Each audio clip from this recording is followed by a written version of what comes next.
गुरुर्ब्रह्मा गुरुर्विष्णु गुरुर्देव महेश्वर गुरुर्साक्षात् परं ब्रह्म तस्मै श्री गुरुवे नमः। जगद्गुरु भगवान कृष्णं अथो ज्ञान गुरुवे नमः। शिक्षा गुरुश्च रामदासे युवराजे नमो नमः।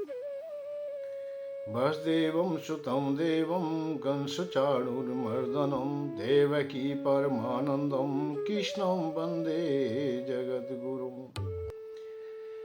अखण्डमण्डलाकारं व्याप्तं येन चराचरं तत्पदं दर्शितं येन तस्मै श्री गुरुवे नमः।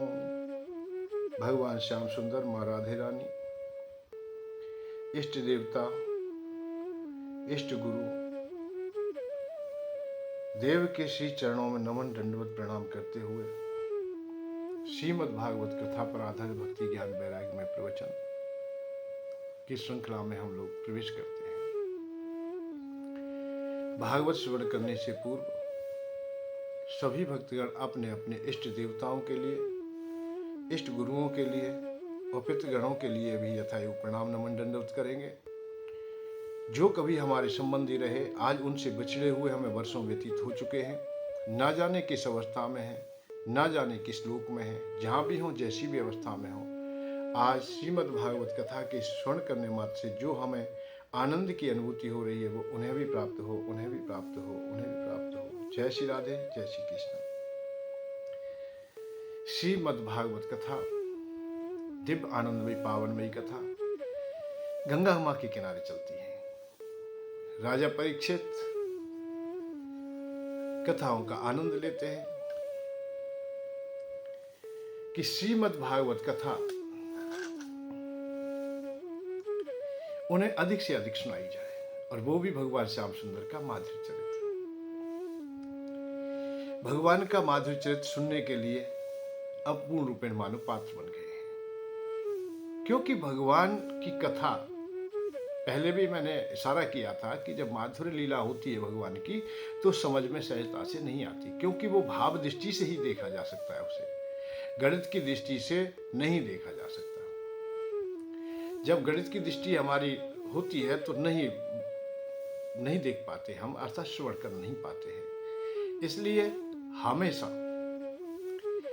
भागवत श्रवण करते समय, सुनते समय, भागवत के बीच में बैठे हो आप लोग, तो उस समय आप लोग पूर्ण रूपेण ही अपने को भगवान के लिए, भागवत के लिए, सतगुरुदेव के लिए समर्पित कर दीजिए। यदि आपके हृदय में गणित की दृष्टि रह गई, संशय रह गई, तो आप लोग श्रवण नहीं कर पाएंगे। बस यही बात है। क्योंकि भागवत में जब माधुर्य लीला प्रारंभ होती है, भगवान माधुर्य लीला जब करते हैं, तो वो बहुत प्रकार से साधारण मानवों जैसा व्यवहार करते हैं, बिल्कुल साधारण मानव। हर प्रकार से देखते हैं कि जो खेल रहे हैं ग्वाल बालों के साथ में, मैं तो गोप हो तो संग ग्वाला नहीं के रहे तो, अर्थात भक्ति में उस दृष्टि को अपने में धारण कर लीजिए। जब वो खेल रहे हैं तो आप भी खेलने वाले बन जाइए, वो खा रहे हैं तो खाने वाले बन जाइए। हर प्रकार की अवस्थाओं को हम लोग देखते हैं, परंतु यदि हमने थोड़ी भी अपने में अपनी जिम्मेदारी ले ली, अपने ज्ञान की तर्क की कसौटी पर हमने कसने का प्रयत्न कर दिया, तो हो सकता है कि हम उस कथा को श्रवण ना कर पाए, हम ना जान पाए। एक बार भगवान श्याम सुंदर गोचारण कर रहे हैं, तो गोचारण के लिए जब जाते हैं तो साथ में ग्वालवाल हैं, साथी हैं उनके, सब लोग हैं। तो उनको साथ में रखते हुए जब दोपहर का समय होता है तो कलेवा करते हैं, अर्थात भोजन करना चाहते हैं कि आप लोग बैठिए और सब लोग भोजन कर लीजिए। यहां ये भी बात है कि जब गाय दूर निकल जाती हैं तो भगवान श्याम सुंदर कहते हैं, ग्वालवाल आप लोग बैठिए, मैं देख के लाता हूं। तो ये उदाहरण देते हैं कि आप यदि मेरे सानिध्य में हो, मेरे पास हैं, तो तुम्हारे काम में आप करता रहूंगा, आप लोग बैठ जाइए। आप तो मेरे केवल संबंधी बने रहिए, साथी बने रहिए, मुझसे अपनापन जोड़ दीजिए। बस इतनी ही बात करते हैं, और यही अवस्था होती है भगवान की। भगवान के जो सानिध्य में आ जाता है, भगवान उन्हें फिर कुछ करने नहीं देते। आप लोग देखते होंगे बड़े बड़े संत महात्माओं को कोई काम नहीं करते, केवल उनके साथ ही बने रहते हैं, उनका ही चिंतन निरंतर करते रहते, इसलिए वो सारा आराम से बैठे रहते और बड़े बड़े आश्रमों के काम चलते रहते। भगवान श्याम सुंदर जब कलेवा करने लगे, भोजन करने लगे, तो उस समय ऐसा आता है कि उसी समय ब्रह्मा जी भी देव योग से वहां आ जाते हैं। जब ब्रह्मा जी आए हैं और दूर से ही दुबके हुए देख रहे हैं कि नजदीक जाऊंगा तो भगवान की लीला में विघ्न होगा, इसलिए मैं दूर से दर्शन कर लेता हूं। तो वो दूर से दर्शन कर रहे हैं और दर्शन करते करते करते करते उनके हृदय में शंका हो जाती है कि ये कैसे भगवान है, ये तो झूठन खा रहे हैं, अतः इनके हाथ से खा रहे हैं, एक दूसरे से छीन के खा रहे हैं। पंक्ति आती है, छींके खोल खोल ताहा भोजन करन लागे, कैसी रोटी बाजरे की साग भातु लायो रे। अपने अपने जो साधन थे अर्थात छन्ने थे, कपड़ों में जो रोटियां बंधी हुई थी अर्थात भोजन था उनके पास में, वो सब खोल लिया है सबने और बीच में आप बैठ गए, चारों ओर को सबने बैठ गए चारों। अब किसी के पास सब्जी है, किसी के पास कड़ी है, किसी के पास रायता है, किसी के पास भाजी है, जैसे जैसे व्यंजन भाई गाँवों में बनते हैं ऐसे ऐसे ले गए। काऊ की रोटी बाजरे की है, काऊ मक्का की है, काऊ ग्वार की है, काऊ गेहूं की, काऊ चना की, काऊ की, इस तरह से भोजन है उनके साथ। तो छीके खोलो खोलो तहाँ भोजन करने लगे, कैसी रोटी बाजरे की साग भात लाए। और अरे भैया तू खा लाए और तू क्या लेके आए हो, और तेरे साथ में क्या है, तेरी मैया ने कहा दी हो। ऐसे आपस में बातें कर रहे हैं और आपस में भोजन बांटने में भी लगे। दे दे भैया मोकू रोटी, रोटी सखा देने लगे। और दे दे भैया मोकू रोटी, रोटी सखा देने लगे। आपस में रोटियों को बांट रहे हैं और सखा एक दूसरे को दे रहे हैं। और सखाने की मंडली में ब्रह्म तहाँ आयो रे, वहां ब्रह्मा जी आ गए। जब सखान के साथ में भोजन कर रहे हैं और एक दूसरे से रोटियां ले रहे हैं, साग ले रहे हैं, भात ले रहे हैं, कड़ी ले रहे हैं, तो जैसे जैसे व्यवस्था है वो आपस में बांट रहे हैं। और देख देख खेल ब्रह्म करनु लागे है ब्रह्मा, और देख देख खेल ब्रह्म करनु लगे हैं ब्रह्मा। साग चाची बीत्यो फिर मुँह मुँह लगायो रे, और साग चाची बीत्यो फिर मुँह लगायो रे। ब्रह्मा जी वह खेल देख रहे हैं और खेल देखते ही देखते देखते उनके हृदय में शंका हो जाती है। क्यों हो जाती है कि भगवान श्याम सुंदर सबसे पूछते, भैया किसी के पास रायता है, थोड़ा बच रहा हो तो हमें भी दे दीजिए। पीछे श्रीदामा बैठे, उनकी थोड़ी कटोरी में रायता था। और जब उन्होंने सोचा कि रायता लेना चाहता है किसने, अब थोड़ा रह गया, वो उसने मुंह में ले लिया, उठा ली कटोरी और पी लिया। जब तक वो गले से नीचे नहीं गया तब तक भगवान कृष्ण कहे रुक रुक रुक, भैया गले से हाथ लगा दिया, मार के नीचे नहीं जाने दूंगा, मुझे भी चाहिए थोड़ा सा। तो मुंह से मुंह लगा करके उसके रायते को थोड़ा सा ले लिया। और साग छाछ बीत्यो फेरे मुंह मुंह लगायो रे। और ब्रह्मा जी को शंका भई ब्रज ब्रह्म मानु ना, और ब्रह्मा जी को शंका भई ब्रज ब्रह्म मानु ना। गौरा ने परीक्षा लही गोधन चुरायो रे, सती ने परीक्षा लही गोधन चुरायो रे। मैं कैसे मान लूं, मैं नहीं मान सकता हूं। बात आती है या कि ब्रह्मा जी को शंका हो गई कि ये ब्रह्म कैसे ब्रह्म है। भाई ऐसा झूठ न खा रहे, ऐसी झूठ खा रहे कि जो आज तक किसी ने नहीं खाई। कलयुग में भी शायद ऐसा नहीं हो सकता। भाई आज भी हम लोग देखते हैं, भाई बफर सिस्टम जो चल रहा है, हमारा भोजन की जो प्रक्रिया बदल गई है उसमें झूठन ही होती है, पर ऐसी झूठन तो कुछ में भी नहीं है। वैसे भोजन की प्रक्रिया हमारी तो बदल गई है, ये अच्छी बात नहीं है, इसमें सुधार होना चाहिए और हम अपनी संस्कृति को पुनः जीवित करें। जो जो संस्कृति के हिस्से जो हार गए हैं अर्थात टूट गए हैं, जो पैर टूट चुके हैं, उन्हें जोड़ने का प्रयत्न हमें करना चाहिए। संस्कृति हमारी बहुत अच्छी है, विज्ञान कसौटी पर है। यदि बैठ करके आप लोग हाथ पैर धो करके बैठ करके भोजन करते हैं तो बहुत आनंद आता है, बहुत अच्छा लगता है। आप लोग पूर्ण रूपेण ही अपना संतुष्टि से भोजन कर लेते हो, और कितना भी भोजन करें फिर भी कुछ ना कुछ सांस लेने के लिए तो जगह बची जाएगी। जब बैठ के काम भोजन करोगे, आप बैठ के भोजन करिए, है। आलती पालती मार करके भोजन कीजिए, आप संतुष्टि से भोजन कीजिए। जब खड़े होंगे तो कुछ जगह सांस लेने के लिए मिल जाएगी तो। परंतु आज हम देखते हैं कि खड़े खड़े भोजन कर रहे हैं और नाक तक भर लेते, मुंह तक भर लेते, सांस लेने के लिए जगह नहीं रहती, इसलिए अपच हो जाती है। भोजन की भी प्रक्रिया हमारी बदल गई है, हम टुकड़ों से खाते, बार बार खाते हैं। हमें भोजन एक बार ही करना चाहिए, सही प्रकार से करना चाहिए, संतुष्टि से करना चाहिए, चल करके, दौड़ करके। और असभ्यता यह है कि हम जूते पहन करके हम भोजन कर लेते हैं, खड़े खड़े कर लेते हैं। हम पेशाब का विसर्जन खड़े खड़े कर लेते हैं, पशुओं की भांति कर लेते हैं। एक किंवदंती थी, पता नहीं, कि महर्षि विवेकानंद विदेश गए हुए हैं, तो उन्होंने जब वहां प्रवचन हो रहे थे तो उनको देख करके उनका उपहास किया था कि हिंदुस्तान से आए, भारत से आए हैं, ये कैसे संत, क्या है, कुछ नहीं। तो उनको समय भी नहीं दिया गया था, ऐसा बताते हैं। परंतु उन्होंने अपनी विद्वता से ऐसी वाणी बोली और यह बताया कि आप लोग मुझ पे क्या हंसते हो भाई, आपकी संस्कृति और मेरी संस्कृति में तो जमीन आसमान का फर्क है। आपकी जो परंपरा है वो पशुओं से के तुल्य है, उनके समान है। आप लोग तो खाने पीने की बात तो पीछे, विसर्जन करना भी नहीं जानते। आप पशुओं की भांति विसर्जन करते हो, खड़े खड़े पेशाब करते हो आप लोग, हमारे यहाँ बैठ के किया जाता है। ये उदाहरण है। तो आज हम लोग धीमे धीमे हम लोग देख रहे हैं कि जब हम विकास की दर में आ रहे हैं तो हो सकता है कि हम अपनी संस्कृति को छोड़ते चले आ रहे हैं। जब खड़े से हम पेशाब करते हैं तो उसके छींटे पैरों पे भी पड़ते हैं, पैर धोते नहीं है, हम हाथ धोते नहीं है, यज्ञों पर भी धारण करते ही नहीं, सिखा है ही नहीं हमारे पास, गले में तुलसी की माला है ही नहीं हमारे पास। हम संस्कृति से वंचित होते जा रहे हैं। रूप रंग वेशभूषा भी हमारी बदल जाती है और अपने को हम होशियार भी कह देते हैं, अपने को अच्छा कह देते हैं, इसको हम लोग ढोंग मात्र कह देते हैं। जबकि सनातन धर्म में कोई भी क्रिया बगैर वैज्ञानिक तथ्यों के नहीं है।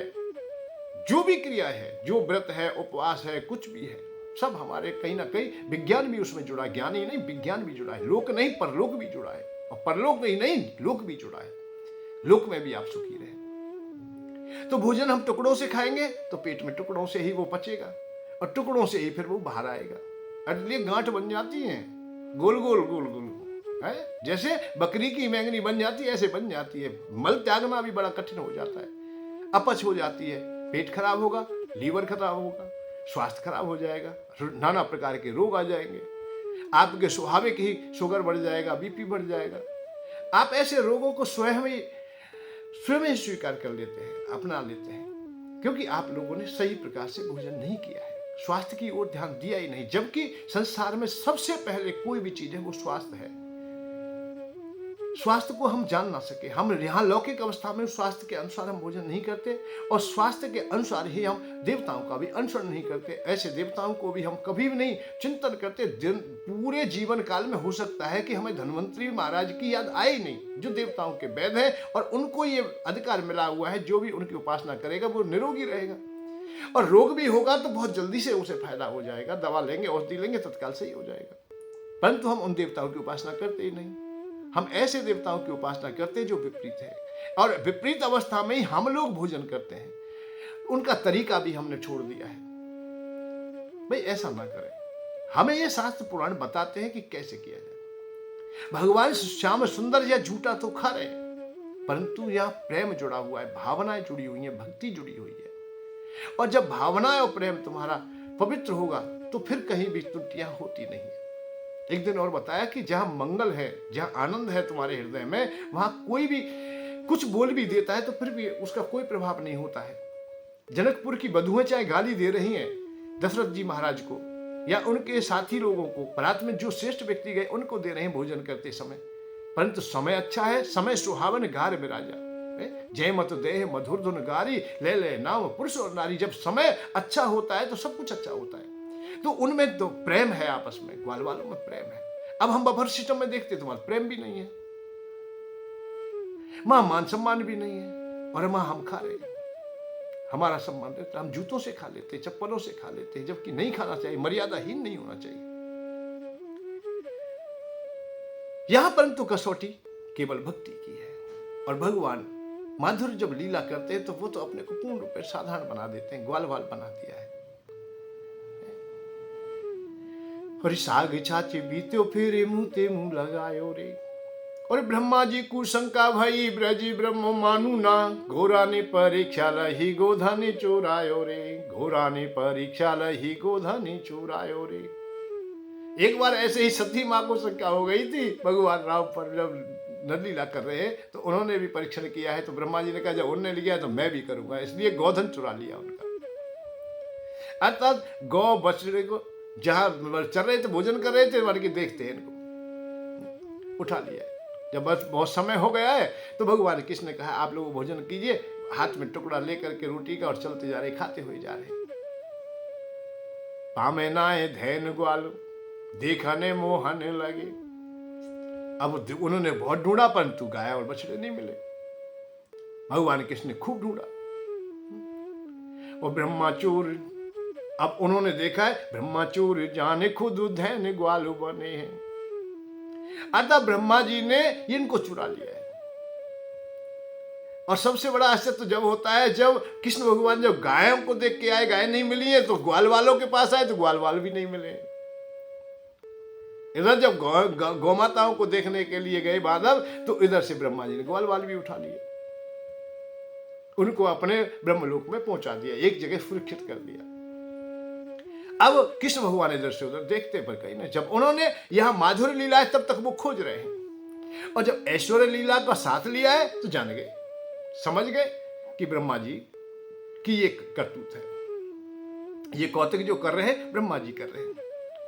इसलिए उन्होंने अपने को यहां ब्रह्मा चोर जाने खुद धैन ग्वाल बने, ब्रह्मा जी को जब चोर जान लिया तो स्वयं ही धैन ग्वाल बन गए। और जैसी गाय बच्ची ब्रज मोहन बनाए दिए, देखो लीला मोहन की धैन सुतु बने हैं, देखो लीला मोहन की धैन सुतु बने हैं। जैसी गाय बच्चे ब्रज मोहन बनाए दिए, जैसी गाय थी, जैसे बच्चे थे, ऐसे ही बना दिए,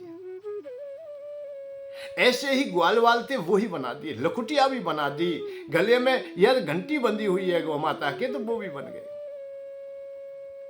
जो छींके थे छन्ने थे वो भी कपड़े, जो कटोरी बर्तन थे वो भी बन गए, जो जैसा था उसमें कोई परिवर्तन नहीं, या कॉपी नहीं या ओरिजिनल पहचान नहीं सकता कोई। अब मानो ये बताना चाहते हैं भगवान कृष्ण यहां कि अरे मानवों, मैं सब जगह हूं, ऐसी कोई अवस्था नहीं है जहां मेरी सत्ता नहीं है, मैं नहीं हूं, और अपने भक्तों के लिए मुझे कुछ भी बनना पड़े वो भी बन जाऊंगा, दोनों बात है। भगवान ने अपनी सामर्थ्य और सत्ता यहां सामने रख दी है, जैसे ग्वाल वाल है ऐसे ही बना दी है, उसी प्रकार के बन गए। मया सर्वमिदं व्याप्तम मयि सर्व प्रतिष्ठितम, यही सिद्ध होता है कि मैं सब जगह स्थित हूं, सब जगह प्रतिष्ठित हूं, मुझसे अलग पहले भी नहीं था और आज भी नहीं और आगे भी नहीं होगा, जो कुछ होगा वो मुझसे ओतप्रोत है, मेरा ही सानिध्य है। भगवान उनसे दूर है ही नहीं, एक पल के लिए, एक क्षण के लिए अलग नहीं। और ब्रह्मा जी ने जैसा किया ऐसा ही, जैसा ब्रह्मा जी ने उठाया था ऐसा ही उन्होंने बना लिया। ग्वाल वाल शाम को घर भी जाते हैं, माताओं को भी पता नहीं चलता, परंतु माताओं के हृदय में प्रेम अवश्य पड़ जाता है। जो बछड़े घर रह गए थे, अलवियाए थे, छोटे थे, वो मां से बहुत प्रेम करते हैं, क्योंकि उनमें माधुर्यता बढ़ जाती है, भगवान श्याम सुंदर का स्वरूप है वो। परंतु इसी प्रकार से ये क्रियाएं निरंतर चलती रही, एक दो दिन नहीं, महीने दो महीने नहीं, पूरा साल बीत गया, एक वर्ष बीत गया। एक दिन की लीला ब्रह्मा जी की थी तो वो यहां एक साल बीत गया। अब ब्रह्मा जी ने विचार किया कि जाके देखो तो सही, कृष्ण तो पिट रहा होगा कि तू तो बड़ा भगवान बनता है, तू अकेला कैसे बच गया, ग्वाल वाल कहाँ गए, गाय कहाँ गई, बच्चे गए, और किसी का कोई पता नहीं मिल रहा है, कोई मरा या वैसा भी तो नहीं मिल रहा है, कोई मर गया है भाई, तो कोई रोग के कारण गाय मर गई या बच्चे मर गए, कहाँ गए ग्वाल वाल सब। तो ब्रजवासी तो सब लोग उन्हें ठीक कर रहे होंगे, और उनको देखता हूं, जैसी गाय बच्चे ब्रज मोहने बनाए दिए, देखो लीला मोहने की धैन सुत बने हैं।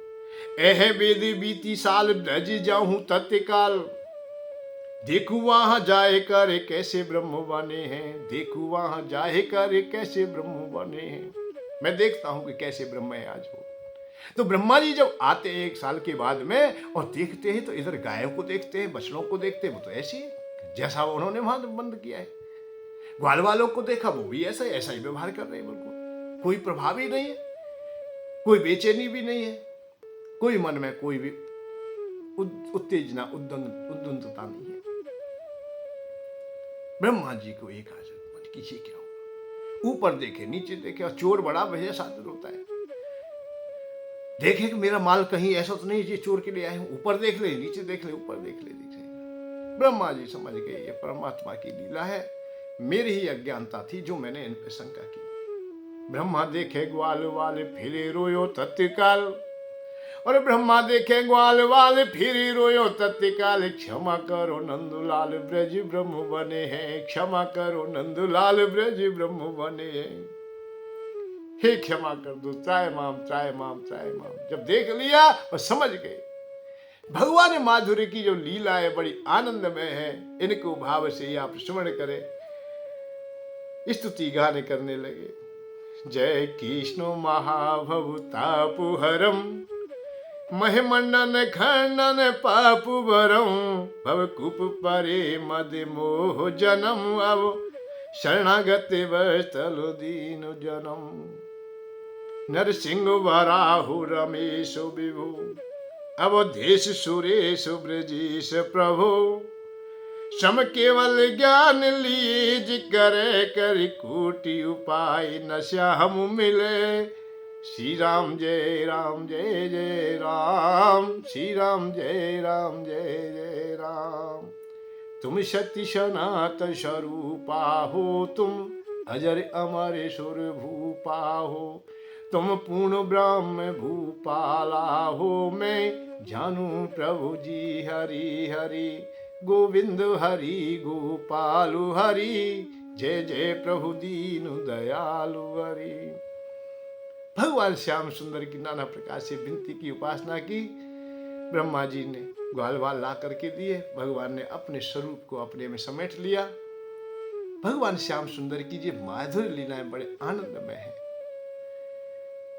उनको हम लोग केवल जान सकेंगे तो भाव से जान सकेंगे। एक और उदाहरण दिया था कि रसखान बाबा आज भी भगवान श्याम सुंदर को देखते हैं या देख लेते हैं। देखने का तरीका आप लोग अपनाने का प्रयत्न करें। रसखान जी ने एक उदाहरण दिया था कि मैंने कृष्ण को देखा है। हम लोगों के हृदय में यही शंका रहती है कि हम भगवान को कैसे देख पाएंगे, भगवान को हम कैसे समझ पाएंगे, उनका अनुभव हम कैसे करेंगे। रसखान बाबा कहते मैंने देखे, धूल में खेल रहे थे, बाल अवस्था थी, कौंदनी बंधी हुई है, पीतांबरी है, कचनी काचे हुए हैं, नूपुरों की भी धुनी है, अर्थात नूपुर पहने हुए हैं, धूल में खेल रहे हैं। उसी समय माखन रोटी भी खा रहे हैं और मिट्टी के साथ में सनी हुई रोटी को अपने मुंह में दे लेते हैं। उस आनंद को, उस छवि को रसखान बाबा अपनी कलम से लिख देते हैं कि जो मैंने अनुभव किया, मैंने देखा। और धूरे भरे अति सोवत श्यामजू, कैसी बनी शेरे सुंदर चोटी। और धूरे भरे अति शोभत श्यामजू, कैसी बनी शेरे सुंदर चोटी। और खेलते खातु फिरे अंगुना पगु, पैजनी बाजती पीरी का छोटी। और वाचा भी कुरसी खाने बिलोकते, वारते काम कलाने जे कुटी। और काग के भाग कहा कहिए, हरे हाथी सुले गयो माखन रोटी, हाथी सुले गयो माखन रोटी। इन 4 पंक्तियों में एक पंक्ति आती है, वाछव कुरस खान बिलोकत। बिलोकने का भाव है देखना, और कोई भाव उत्पन्न नहीं होता बिलोकने का। उस छवि को रसखान जी देख रहे हैं कि धूल में खेल रहे हैं, माखन रोटी खा रहे हैं, नूपुरों की आवाज भी आ रही है। पग पैजनी बाजत पीरी के छोटी, पग पैजनी बाज रही है, आवाज भी सुन रहे, देख ही नहीं रहे, पीरी का छोटी काश रखी है। तो ये अपने अंतर आत्मा में ये भाव उत्पन्न हो हमारे में, हम उसका अनुभव कर सकेंगे। और देखने की बात, तो देखने के लिए हम लोग कभी कभी हम अल्प बुद्धि का सहारा ले लेते, इसलिए हम इन आंखों से देखने की बात कह देते। ये आंख जबकि भगवान को देखने के लिए है ही नहीं भाई। ये आंख तो रजोगुण को देखती है, और रजोगुण इन्हें प्राप्त नहीं होता, तमोगुण को स्वीकार लेती है। भाई 3 गुण हैं, सतोगुण, रजोगुण, तमोगुण। यदि हमको भगवान देखने हैं तो तमोगुण से भी दूर होना है, रजोगुण से भी दूर होना है। आंख क्या है कि भोग चाहती है, सुख चाहती है, सुविधाएं चाहती है, सुख चाहती है। भाई आंख खुले तो अच्छा देखना चाहती है, अच्छा व्यवहार हमारे साथ में हो, अच्छी सुख सुविधाएं हमें मिले, सब कुछ अच्छा ही अच्छा हो। अर्थात प्रकृति को ही देखने की इनमें क्षमता है। और ये विशेष देखने का साधन भी नहीं है कि ज्यादा नजदीक नहीं देख सकते, ज्यादा दूर नहीं देख सकते। ये तो काम चला हुआ है, जैसे इन्वर्टर घर में लगा हो ऐसा है। अच्छा, भगवान किससे प्राप्त होते हैं? सतोगुण से। भाई रजोगुण से संसार के भोग प्राप्त होते हैं, तमोगुण भोग न मिलना है। भाई भोग नहीं मिलते हमें, हमारा कोई कहा नहीं मानता है, हमारा कोई अपमान करता है, तमोगुण आ जाता है। सतोगुण के लिए ये आंखें काम नहीं आती, इनको बंद कर दिया जाता है, इन्हें छोड़ दीजिए। ये बात आती है कि इन आंखों की आवश्यकता नहीं है, इन्हें छोड़ दीजिए बिल्कुल। जहां जहां उदाहरण मिलेंगे तुम्हें, भाई कामनाएं कब खत्म होती है? जब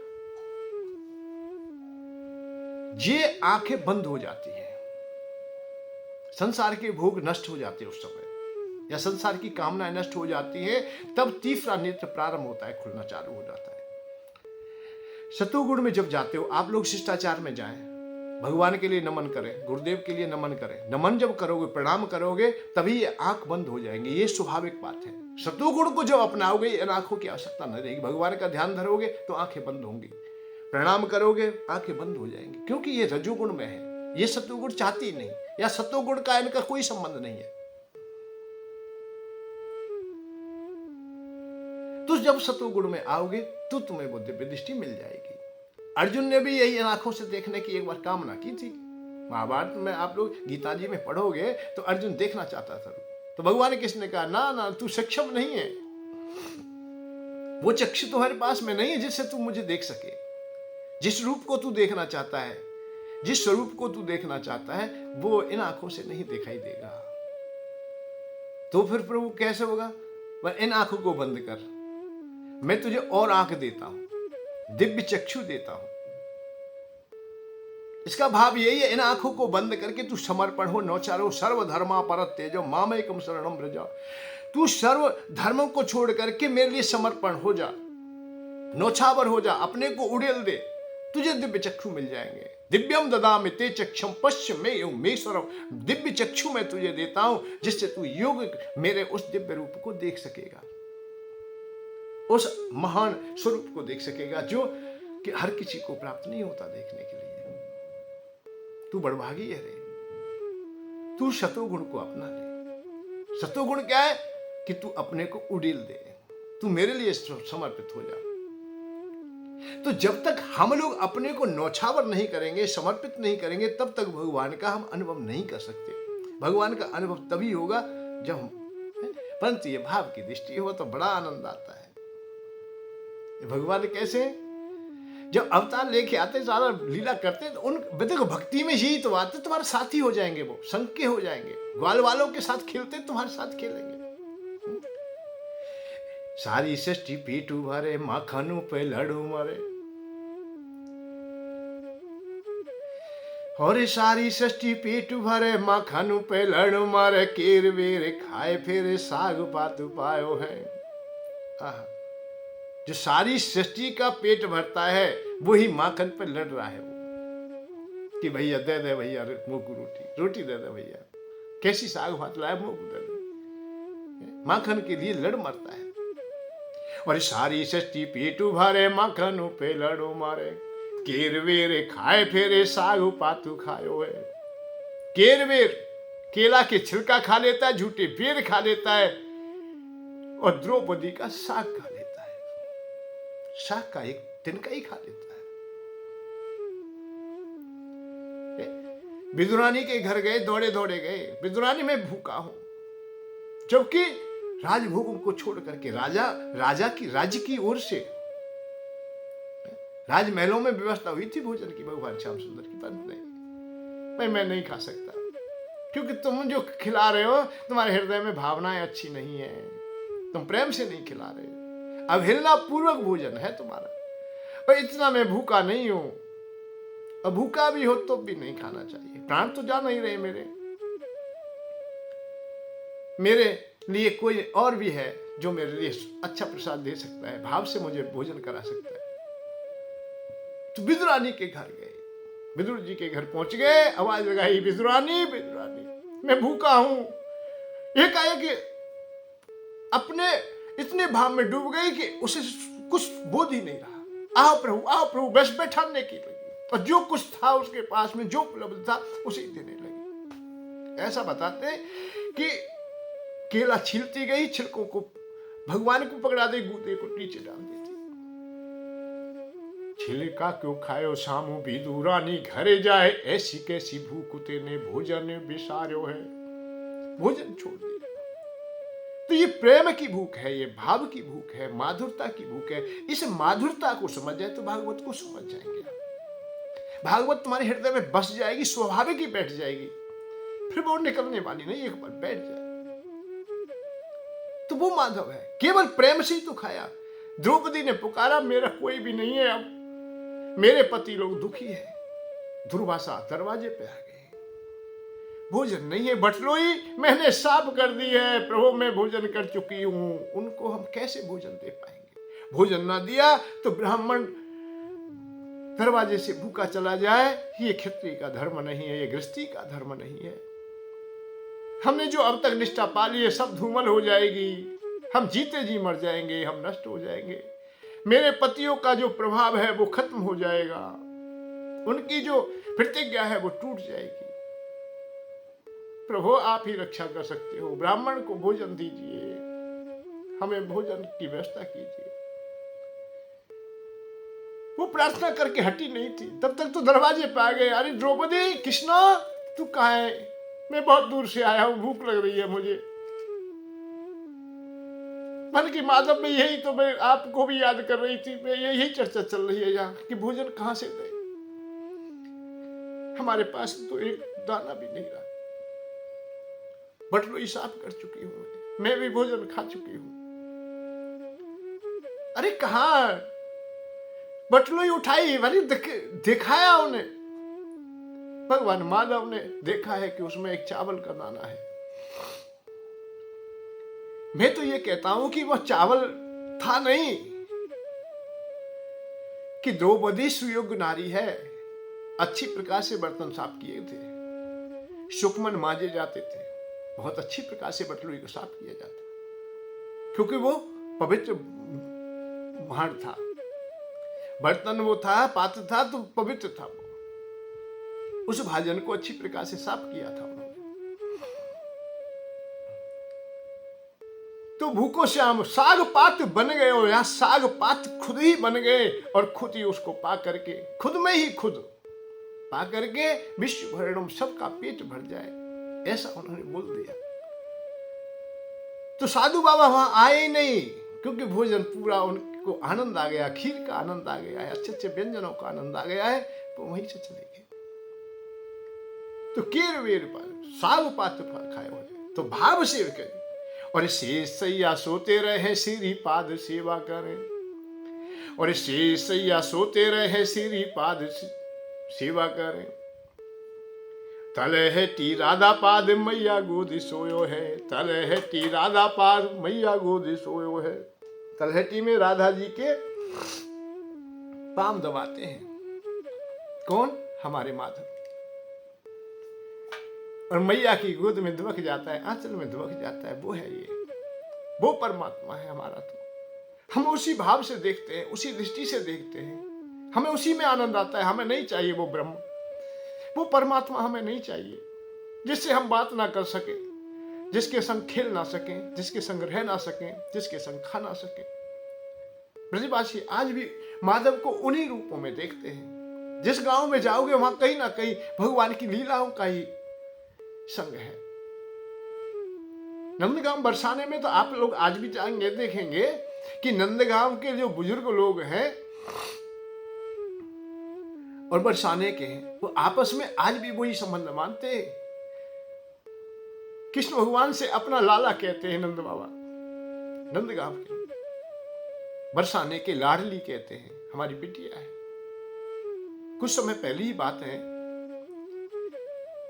कोई छोटे वर्ण से है, मेहतर है, सफाई का काम करता है, वो बाजार गया हुआ, नंदगांव से निकल के आ रहा था। दोपहर का समय था, गर्मी पड़ी हुई थी, दोपहरी थी। एक कुएं पे कुछ लोग वहां पानी नहा रहे थे, पानी भर रहे थे।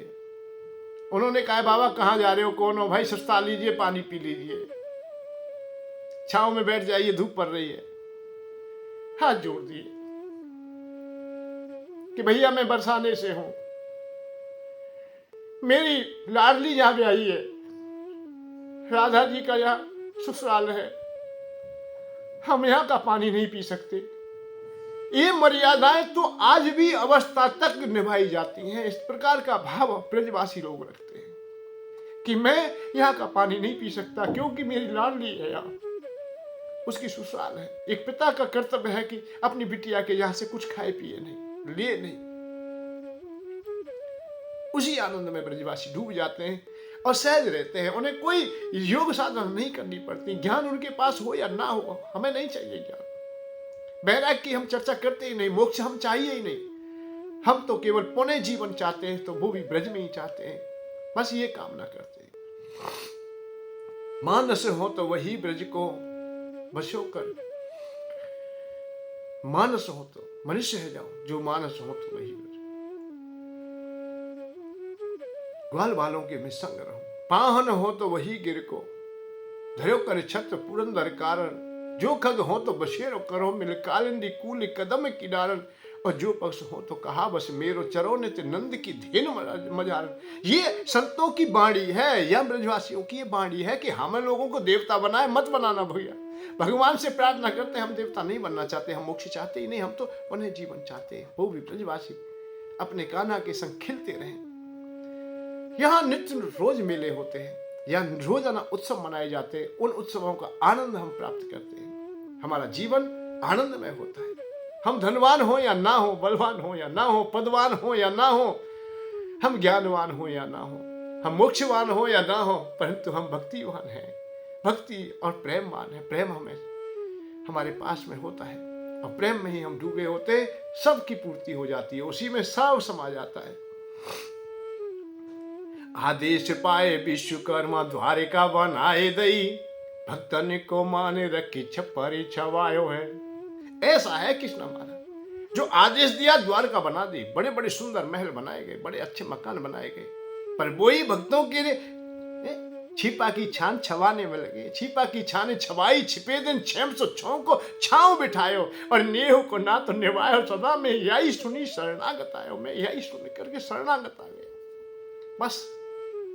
और छिपा की छाने छवाई, छिपे दिन 606 को छांव बिठायो। छिपा भगत थे, उनकी झोपड़ी जल गई। अब सब लोग कहने लगे भाई इनकी झोपड़ी जल गई, अब कहाँ रहेंगे। बड़ा भक्त बनता है, सामना होने दी, रात्रि नहीं होने दी, भगवान आ गए कि भैया मैं कोई छान बनवा लो, छान बनवा लो, छान बनवा लो। छान छाने वाले बन करके आ गए। मैं बहुत जल्दी बनाता हूँ। भगत जी मान के भगत जी की छान गुजर गई है, भैया देख लो। भैया मेरे पास तो कोई साधन ना है, कछु ना है, मेरे पास पैसा ना है, मैं कहाँ से दूंगा भैया। अरे सब है जाएगो बाबा, सब लोग तुमने बच्चा अच्छों के जब कहाँ कहते फूस इकट्ठो कर लाए और कहाँ कहते व्यवस्था करके भगवान ने छा दी। और मीरा के साथ रहे दिन राते, दलो उत्पाते जो भूपे पठायो। और भाते भरो नरसी को निरालो, तू सावल साहू के भूले बिकायो। छिपा की छाने छवाई, छिपे दिन 606 को छाओ बिठायो। नेहू को ना तो निभायो सदा में, याही सुनी शरणागति आयो, याही सुनी शरणागति आयो। केवल इतना ही करें बस, और भगवान तो सब कुछ बनने को तैयार है। छान छाने वाले बन गए, चिपाई छान छपा दे। ये भागवत की गुणता है, बस यही चाहते हैं। आदेश पाए विश्वकर्मा द्वारिका बनाए दई, भक्तन को माने रखी छपरी छवायो है, ऐसो न टिकट मेरो सावरो सलोनो काना। ब्रजवासी ब्रजवासी खेल में खेलो नाहू बनायो है, ब्रजवासी खेल में खेलो नाहू बनायो है। ब्रजवासी जब खेल रहे हैं उनके पास, उनकी पीठ पे बैठ जाते कि हमारी बारी है, हम तो बैठेंगे। बड़ा आनंद में खेल, पर खेल में भी भगवान बड़ा कोई ना कोई तो काम कर ही देते। देखो भगवान जब खेल खेलते हैं तो इसको भी आप लोग समझ लीजिए बहुत बड़ा काम करते हैं।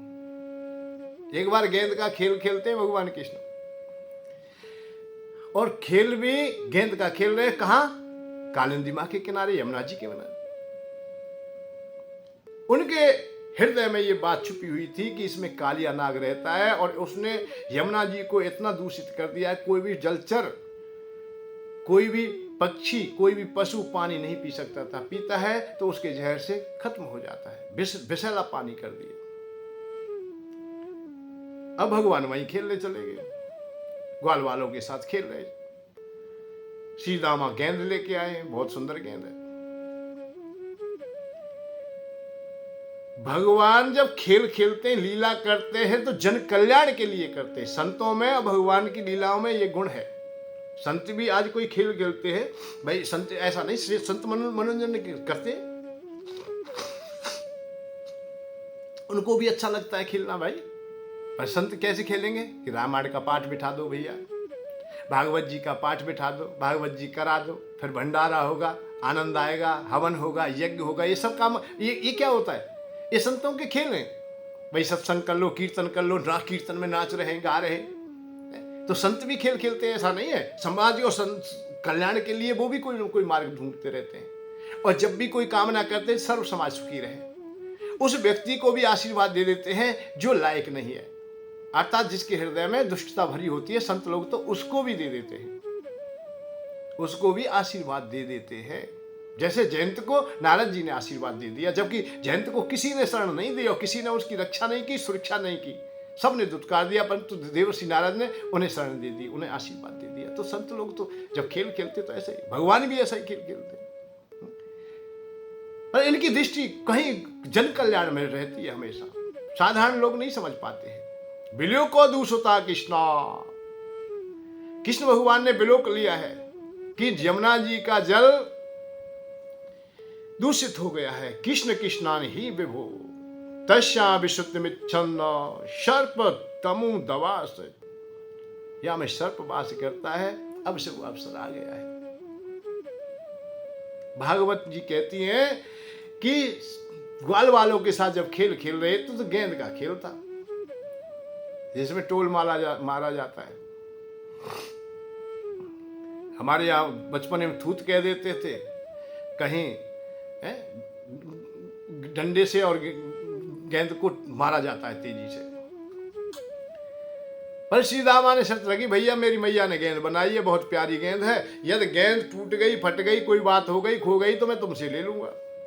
सबने स्वीकार कर लिया, भाई हाँ ले ले भैया, हाँ ले ली, क्यों बालक तो बालक ही है भाई, देखी जाएगी, पीछे देखी जाएगी। और वो आज जब मने किया है कि ये टूट ना जाए तो तोड़ेंगे जरूर, ये बच्चों का स्वभाव है। गेंद खेलते रहे खेलते रहे, जैसे ही माधव के पास में आए और अवसर मिला, एक ही टोल दिया इतना तेजी से कि वो तो यमुना जी की ओर उड़ने लगी, जैसे पंख लग गए हों, गरुण जी की भाग जा रही है। श्री दामा की दृष्टि गई बन की मेरी गेंद, भैया भैया भैया मेरी गेंद गेंद गेंद गेंद, जब तक तो चली गई। एक वो तो लिपट गो, कृष्ण भगवान के लिपट गो कि मेरी गेंद दे दे, मेरी गेंद दे दे, भैया मेरी गेंद दे दे, कहूं ते ला के दे, मेरी गेंद दे दे, मेरी मां ने मुझे। जब करुणा से भरी हुई रोल लगे जोड़ते कि मैं बगैर गेंद के ना जाऊंगा, रोल लगे, और रो करके कोई कुछ कहे और भगवान के सामने करुणा के आंसू पहुंच जाए, बड़ा प्रेम तो था ही। भगवान ने स्वीकार कर दिया है, भैया तेरी गेंद ला दूंगा, मैं निश्चित ला दूंगा, मैं निश्चित ले लूंगा तो मैं निश्चित ला के दे दूंगा। भगवान किसने हाथ उठ के छुड़ाए, मान के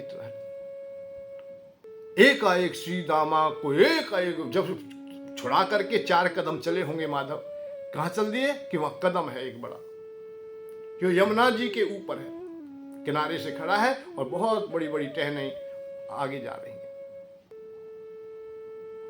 सब कहने लगे, अरे सीतामा तू क्या करता है, कृष्ण ये गेंद लाएगा तो कालिया डस लेगा, तब मर जाएगा, बहुत दूषित जल है। सीतामा को भी बोध हो गया है, तो एक भैया रुक रुक रुक रुक, बढ़ के नहीं नहीं ठहर। सीतामा बोले, भैया गेंद ना मैं पाऊंगा। अरे भैया मुझे गेंद ना चाहिए, तू लौटा, कैसे भी लौटा, मुझे गेंद नहीं चाहिए। यह बात आती है कि सीतामा इतने निष्ठुर क्यों कि भगवान से ऐसा कह दिया कि मुझे हर अवस्था में गेंद चाहिए। अरे कह तो दिया, परंतु सीतामा का हृदय टूट गया, रोने लगे, बहुत जोर से रोए। भैया मैं ना चाहूंगे, लौटा तू। बाकी नहीं, मेरे भक्त ने मुझे करुण पुकार नहीं जान, मोरे दर्श अमोघ जगमाई। जब तुम करुणा के द्वारा भगवान तक अपनी वाणी पहुंचा दोगे, फिर वो रिक्त नहीं हो सकती, फिर भगवान लौट नहीं सकते, भगवान फिर देंगे, निश्चित देंगे। तो ये देवताओं की और भगवान की गौणिकता है कि यदि आ गए हैं और अपने हृदय में उन्होंने बसा लिया तो फिर तुम्हें देंगे निश्चित। और सीतामा बोले, भैया गेंद ना मैं पाऊंगा, गेंद की क्या बात भैया, जीवन लुटाऊंगा। और गेंद को ही गेंद नहीं, धागे ने की गेंद बनी। और गेंद को ही गेंद नहीं, धागे ने की गेंद बनी।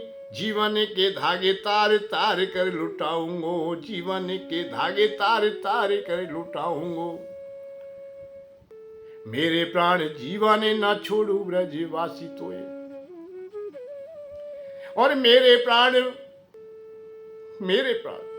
सीतामा लिपट गए, भैया मैं गेंद ना चाहूं, गेंद क्या धागे की गेंद बनी है भैया, मैं तो अपने जीवन के तार तार एक एक नस तेरे लिए, एक एक खून का जो बूंद है वो भी मैं तेरे लिए लुटा दूंगा। मेरा जीवन तो तेरे बगैर है ही नहीं। अरे कृष्ण लौटा, कृष्ण लौटा, कृष्ण लौटा, रोने लगे, घुटनों के बल बैठ गए, भैया लौट के आ जा, मेरे गेंद कोई गेंद नहीं, धागे ने की गेंद बनी। जीवन के धागे तार तार कर लुटाऊंगो, फिर मेरे प्राण जीवन ना छोड़ू ब्रजवासी तोए। मेरे प्राण जीवन ना छोड़ू ब्रजवासी तोए, जीवन के जीवन तो पे जीवन लुटाऊंगो, जीवन के जीवन तो पे जीवन लुटाऊंगो, जीवन के जीवन तो पे जीवन लुटाऊंगो। भैया तो पे जीवन लुटाऊंगो, तू समस्त प्राणियों का जीवन है, तू परमात्मा है, हमारा ईश्वर है, तू लौटा। मेरे प्राण जीवन ना छोड़ू ब्रजवासी तोए। हे कृष्ण, हे माधव, मैं तुझे ना छोड़ूंगा, तू हमारा प्राण है, समस्त ब्रजमंडल का प्राण है, तेरे बगैर हमारे ब्रज में कुछ भी नहीं है, यहाँ कुछ ना रहेगा। जीवन के जीवन, समस्त प्राणियों का तू जीवन है। अरे तो पे मैं अपना जीवन लुटा दूंगा, ये गेंद कोई गेंद नहीं है, तो धागे की बनी है, इसकी कोई औकात नहीं, तू लौट आ। फिर माधव चलते रो रहा है, ब्रज के ओ प्राण ब्रजवासी जब रोते आमे। तू ब्रज का प्राण है, मैया का प्राण है, बाबा का प्राण है, भैया का प्राण है, तू सबका प्राण है, तू हम सब का प्राण है। ये ब्रजवासी जब रोते आएंगे तो उन्हें मैं क्या जवाब दूंगा कि गेंद के लिए मैंने अपने मित्र को, अपने सखा को अर्थात माधव को मरवा दिया, मैंने यमुना में डुबा दिया, कालिया नाग से डसा दिया। मेरे जैसा कौन अधर्मी होगा, मेरे जैसा कौन पातकी होगा। तू किसने लौटा लौटा, घुटनों केवल बैठ गए, टूट गए हो। ब्रज के ओ प्राण ब्रजवासी जब रोते आमे, कैसे ब्रजवासी ने के प्राण लौटाऊंगो, कैसे ब्रजवासी ने के प्राण लौटाऊंगो। मैं उनके प्राण वापिस कैसे करूंगा, कहां से करूंगा, लौटा रे तू। ये सीधा हुआ भगवान भैया की भक्ति है, भगवान के प्रति, अपने सखा के प्रति। सीधा मां केवल निष्ठुर नहीं थे, केवल ग्वाल वालों का संग है, उसको अपनाते। जब कृष्ण ने अपना ऐश्वर्य रूप यहां धारण किया है, अर्थात उसमें चले गए, क्यों अब नहीं, अब तो मैं लेके आऊंगा, क्योंकि सीधा मां तो इतना नहीं समझ पाए कि ये ईश्वर परमात्मा ही है, परंतु इतना है कि हमारे सखा है और इनके बगैर हम ना रह सकेंगे। मेरे प्राण जीवन न छोड़ू ब्रजवासी तो है, जीवन के जीवन तो पे जीवन लुटाऊंगा। ब्रज के वो प्राण ब्रजवासी जब रोते आमे, कैसे ब्रजवासी ने के प्राण लौटाऊंगो। रोते रह गए माधव, यमुना में कूद जाते हैं। श्रीमद् भागवत कथा कहती है कि कालिया नाग का नाथन करते हैं, उसे समुचित दंड देते हैं, उसे यमुना से प्रभास क्षेत्र भेज देते हैं कि तू चला जाए यहां से। कालिया नाग वहां सुरक्षित था, किससे? गरुण जी से। बड़ी बड़ी सुंदर कथाएं हैं, पर भगवान श्याम सुंदर का जो खेल है, अब इसको देख लीजिए कि यमुना को शुद्ध किया है। खेल में भी खेल करते करते भाई भगवान तो जा रहेंगे, भगवान जा आएंगे, जहां कुछ भी खेल करेंगे। रामायण में एक चौपाई आती है, भगवान राम जब वन में रहते हैं, दंडकारण्य में रहते हैं, जो ऐसा नगर था, एक बार बहुत सुंदर नगर था वो, दंड राजा का था, जिन्होंने अराजकता को अपना लिया था, अर्थात अपने गुरु की पुत्री अर्जा, शुक्राचार्य की पुत्री का अपमान कर दिया था। उसके कारण शुक्राचार्य जी ने श्राप दे दिया है कि दंड की जो नगरी है ये उल्कापातों से नष्ट हो जाएगी। 7 दिन में वो नष्ट हो गई है, वही वो खत्म हो जाते हैं। वही वन है वो दंडकारण्य। दंड की ही जो नगरी थी, जो राजधानी थी, वो पूरा ही उरंड हो गया है। उसमें कोई भी सुखी नहीं रहता था, राक्षस लोग ही वास करते थे। परंतु भगवान राम जब गए वहां चारों ओर खुशियां छा गई। मंगल रूप भयो बन तब ते, कीन निवास रमापति जब ते। मंगल रूप भयो बन तब ते, कीन निवास रमापति। जब तक भगवान राम रहने लगे, भगवान जहां रहेंगे, भगवान जहां होते हैं, वह आनंद ही आनंद होता है। तो कृष्ण भगवान जहां भी रह रहे हैं, वहां अच्छे के लिए रह रहे हैं, सब शुद्ध हो जाए, सब पावन हो जाए, पवित्र हो जाए। आज भी ब्रज में आनंद का ही आनंद है, बड़ा आनंद आता है। श्रीमद् भागवत कथा पर आधारित भक्ति ज्ञान वैराग्य में प्रवचन की श्रृंखला निरंतर आपके सानिध्य में चलती रहती है, इसे सुन लें। भाव और भक्ति का ही हमेशा ध्यान रखें। भाव का आनंद बहुत ही आनंद है। यदि तुम्हारे हृदय में भाव है, माधुर्यता है, तो फिर कहना ही क्या है। श्रीमद् भागवत कथा दिव्य आनंदमयी कथा निरंतर चलती रहेगी। आप भी कभी श्रवण करना चाहते हैं, और देखिए भागवत सुनने के लिए और सुनाने के लिए 2 चीजों की एक बहुत, ये सब तो है ही, भाव चाहिए आज, परंतु अर्थ की बात आ जाती है, और मैं ये कहता हूं इसके लिए अर्थ भी नहीं चाहिए। भाई सुनने के लिए क्यों चाहिए और सुनाने के लिए क्यों चाहिए? सुनाने के लिए भाई तुम्हारे हृदय में करुणा चाहिए, करुणा फ्री मिलती है, अर्थात आंखों में आंसू सजलता स्वाभाविक ही पैदा है, तो इसके लिए पैसा खर्च होता ही नहीं, और कोई सुनाने की बात ही नहीं। अरे मायक की भी व्यवस्था ही तो है, हो या ना हो, परंतु कथा तो कह सकते हैं। आपको भाई ढोलक संगीत की जो तुम्हारी लालसा आ गई है, जो बड़े बड़े खर्च करने की जो इच्छा बन गई है तुम्हारे हृदय में, इसे त्याग दीजिए। आप साधारणता से कथा सुनिए, माधुरता से सुनिए, आपका कल्याण हो जाएगा। तो अर्थ यह बीच में आता नहीं, और अर्थ आता है तो पहले पीछे आएगा, पहले तन, फिर मन, फिर धन। धन भी कुछ खर्चा होता है तो सहज होता है।